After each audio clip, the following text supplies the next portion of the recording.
Dutch గురించి చూద్దాం.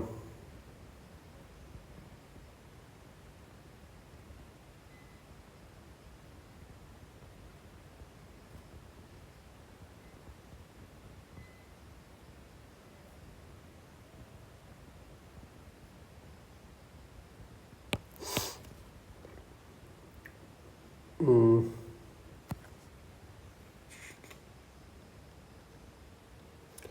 1602లో States General of Netherlands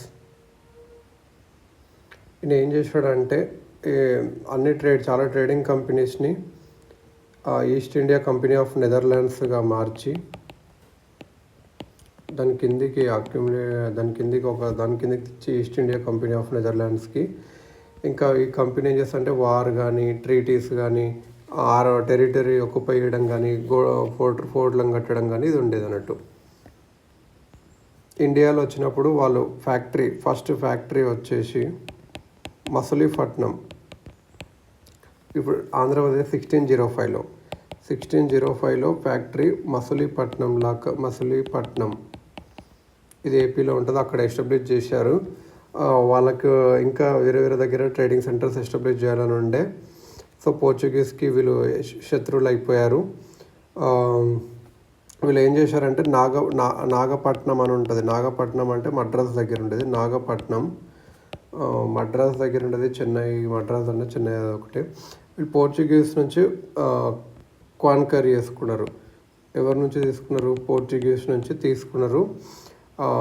so ఇప్పుడు నాగపట్నం వీళ్ళకు పెద్ద స్ట్రాంగ్ హోల్డ్గా చేసుకున్నారు. ఇంకా ఎక్కడెక్కడ ఫ్యాక్టరీస్ పెట్టారు? కొరోమండల్ దగ్గర కానీ, గుజరాత్ దగ్గర కానీ, యూపీలో కానీ, బెంగాల్లో కానీ, బీహార్లో కూడా వీళ్ళ పోస్టులు పెట్టారన్నట్టు. సో కంపేర్ టు పోర్చుగీస్ వీళ్ళే ఎక్కువ ప్లేసెస్ ఆక్యుపై చేశారు. ఎక్కువ మెయిన్గా వీళ్ళ ఫ్యాక్టరీ వచ్చేసి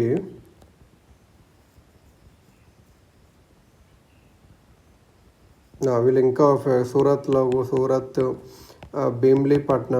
భీమ్లీపట్నం, కరైకల్, చిన్సూరా, బరానగర్, కాసిం బజార్ ఇది ముర్షిదాబాద్ దగ్గర ఉంటుంది, బాలాసోర్, పాట్నా, నాగపట్నం, కొచ్చిన్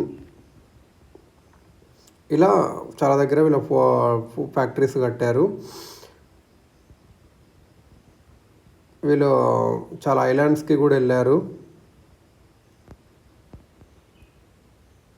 ఇండియా నుంచి చాలా ఐలాండ్స్కి కూడా తీసుకెళ్లారు. IndiGo manufactured in the Yamuna valley and central ఇండియాలో ఇండిగో ఇది central India and Yamuna valley దగ్గర ఇంకా సెంట్రల్ ఇండియా పెరిగింది, అది తీసుకెళ్లారు. Textiles and silk from Bengal, textile and silk నుంచి వచ్చేసి బెంగాల్ నుంచి తీసుకెళ్లారు. గుజరాత్ నుంచి కూడా, కోరమండల్ నుంచి కూడా, సాల్పెటర్ వచ్చేసి బీహార్ నుంచి, ఓపియం అండ్ రైస్ వచ్చేసి ఓపియం అండ్ రైస్ ఏమో గంగా నుంచి తీసుకెళ్లారు, గంగా వ్యాలీ నుంచి తీసుకెళ్లారు. సాల్ట్ పెట్రీ ఫ్రమ్ బీహార్ నుంచి సాల్ట్ తీసుకెళ్లారు. ఆంగ్లో డచ్ రివాల్రీ ఎలా స్టార్ట్ అయింది? అప్పుడే ఇంగ్లీషు రైజ్ అవుతుండ్రి కాబట్టి డచ్కి వీళ్ళకు యుద్ధం స్టార్ట్ అయింది అన్నట్టు. ఇంకా లాస్ట్ ఎప్పుడు వచ్చిందంటే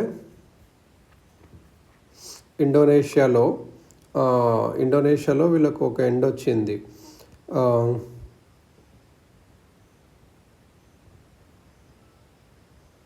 ఇండోనేషియాలో ఏమైంది అంటే వీళ్ళు ఇండోనేషియాని కూడా పోర్చుగీస్ నుంచి క్యాప్చర్ చేశారు డచ్. ఇక్కడ వీళ్ళు ఏం చేశారంటే 10 ఇంగ్లీష్ మెన్ని 9 జపానీస్ని చంపేశారు. ఈ తర్వాత ఇంకా ఇంటెన్సిటీ పెరిగింది అన్నట్టు అంబోయినా ఇండోనేషియాలో. దాని తర్వాత వీళ్ళకు ఇంగ్లీష్కి డచ్కి వారు పెరిగి ఒక యుద్ధం జరిగి లాస్ట్కి ఒక కాంప్రమైజ్కి వచ్చి ట్రీటీస్ చేసుకున్నారు. ట్రీటీస్ ప్రకారం బ్రిటిషర్స్ అందరూ వాళ్ళ క్లెయిమ్స్ అన్ని ఇండోనేషియా మీద వదులుకోవాలి, డచ్ ఇండియాను వదిలిపెట్టి పోవాలి, ఇండోనేషియా పోవాలి. సో యుద్ధం చేసుకున్న తర్వాత డచ్ ఇండియాని వదిలిపెట్టి పోయారు. ఇండోనేషియాలో మంచి ట్రీట్ అక్కడ వాళ్ళు ట్రేడ్ చేసుకున్నారు. అక్కడ బ్లాక్ పెప్పర్ అండ్ స్పైసెస్ మీద మంచి గ్రిప్ మంచి ట్రేడ్ డబ్బులు సంపాదించారు. బ్లాక్ పెప్పర్ అండ్ స్పైసెస్ ఇండోనేషియాలో. ఇండియన్స్ డచ్ ఏమేమి ట్రేడ్ చేశారు అంటే silk, cotton, indigo, rice and opium. Decline ఎందుకు అయింది అంటే వాళ్ళు ఆ ఇండోనేషియా మలయా ఆర్చిఫెలోగా అక్కడ వెళ్ళాలనుకున్నారు. ఇంకోటి ఏదంటే థర్డ్ ఆంగ్లో డచ్ వార్ కూడా జరిగింది. ఆంగ్లో డచ్ వారు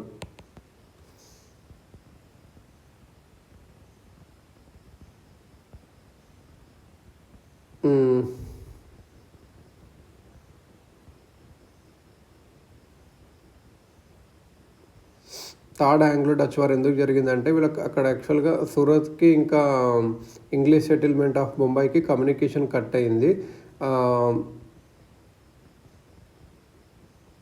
డచ్ వాళ్ళు ఏం చేశారంటే ఆ ఇంగ్లీష్ షిప్స్ని క్యాప్చర్ చేశారు. అవి ఆ కమ్యూనికేషన్ పట్టవడం అప్పుడు ఇంకా ఇంగ్లీషర్స్ చూకుంటారా, వాళ్ళు రిటలియేషన్ స్టార్ట్ చేసి ఇంకా డిఫీట్ని battle of Hooghly. So third Anglo Dutch war battle of Hooghly, హుగ్లీలో వాళ్ళని డిఫీట్ చేశారు. అలా అన్నట్టు డచెస్కి వాళ్ళకి ఇండియాలో ఎంపైర్ బిల్డ్ చేయాలనే కోరిక లేకుండే, వాళ్ళకి ట్రేడ్ మాత్రమే ఉండే. మెయిన్గా వాళ్ళకి ఎక్కువ అంటే స్పైసెస్, ఇండోనేషియాలో ఉండే స్పైసెస్ ఇంట్రెస్ట్ ఉండే, అందుకే వాళ్ళు వదిలేసి వెళ్ళిపోయారు. ఓకే, ఇదన్నట్టు డచ్ మెయిన్గా.